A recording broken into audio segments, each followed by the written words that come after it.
বিশ্বজুড়ে আকাশ যুদ্ধের কথা অনেকেই শুনেছি আমরা, সেই সাথে পাল্লা দিয়ে বেড়েছে আকাশ প্রতিরক্ষা ব্যবস্থাও। কিন্তু তবুও এতদিন দেশের আকাশ রক্ষার ভবিষ্যৎ ছিল না এতটা স্পষ্ট।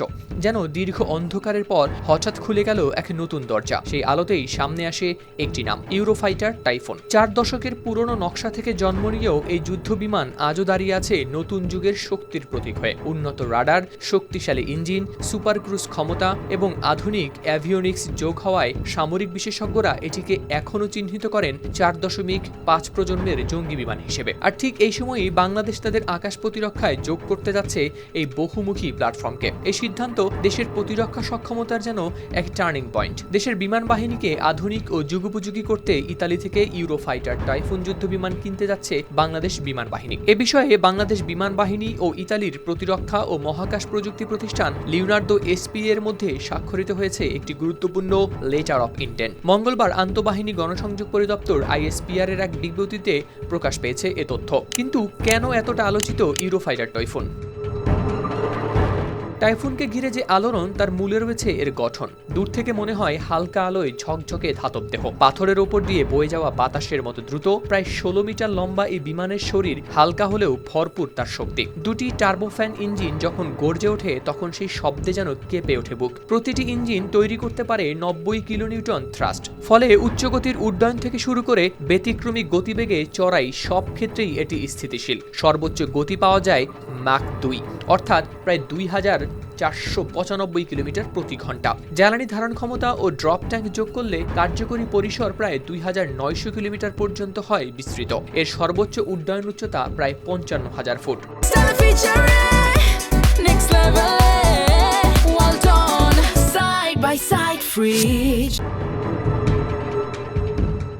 ককপিট পুরোপুরি পাইলট বান্ধব। Head up display, helmet mounted display, hands on throttle and stick system মিলিয়ে কমায় পাইলটের কাজের চাপ এবং প্রতিক্রিয়ার সময়ও হয় দ্রুততর। এর আধুনিক রাডার আর আইআরএসটি সেন্সর শত্রু বিমানের অবস্থানও শনাক্ত করতে পারে দ্রুতই। যুদ্ধক্ষেত্রে টাইফুনের সবচেয়ে বড় শক্তি এর অস্ত্র বহন ক্ষমতা।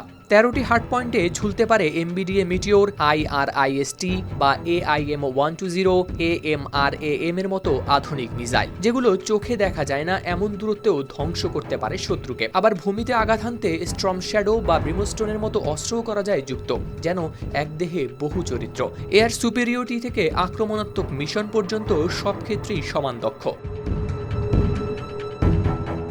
তবে সীমাবদ্ধতা নেই তা নয়। পঞ্চম প্রজন্মের স্টেলথ বিমানের তুলনায় এর রাডার সিগনেচার বেশি। ভবিষ্যতের নেটওয়ার্ক নির্ভর যুদ্ধেও F-35 এর মতো সুবিধা দেয় না। তবুও আন্তর্জাতিক প্রতিরক্ষা অঙ্গনে টাইফুন এখনও জনপ্রিয়। ইউরোপের বড় শক্তিগুলোর পাশাপাশি মধ্যপ্রাচ্য ও এশিয়ার বহু দেশের আস্থার প্রতীক এটি। বিশেষজ্ঞরা মনে করেন ভবিষ্যতের যুদ্ধক্ষেত্রে স্টেলথ ও নেটওয়ার্কিং নির্ভর ব্যবস্থা আরও গুরুত্বপূর্ণ হয়ে উঠবে। তবে এর অর্থ এই নয় যে চতুর্থ বা 4.5 প্রজন্মের বিমানগুলো অচল হয়ে যাবে, বরং কম ব্যয়ে, উচ্চ নির্ভরযোগ্যতায় এবং উন্নত অস্ত্রের সমন্বয়ে টাইফুনের মতো প্ল্যাটফর্ম বহু দেশের কাছে ব্যবহারযোগ্য সমাধান হিসেবেই থাকবে। এইসব সক্ষমতা মাথায় রেখেই বাংলাদেশ বিমান বাহিনী লিওনার্দোর সঙ্গে সই করেছে লেটার অফ ইন্টেন্ট। টাইফুন যুক্ত হলে আকাশ প্রতিরক্ষায় শুধু নতুন প্রযুক্তিই যোগ হবে না, হবে নিরাপত্তার নতুন এক মানসিক শক্তি। সেই অনুভূতি যেন দেশের সামরিক ইতিহাসের ভেতর দিয়ে ছড়িয়ে পড়া এক নতুন আলোর রেখা।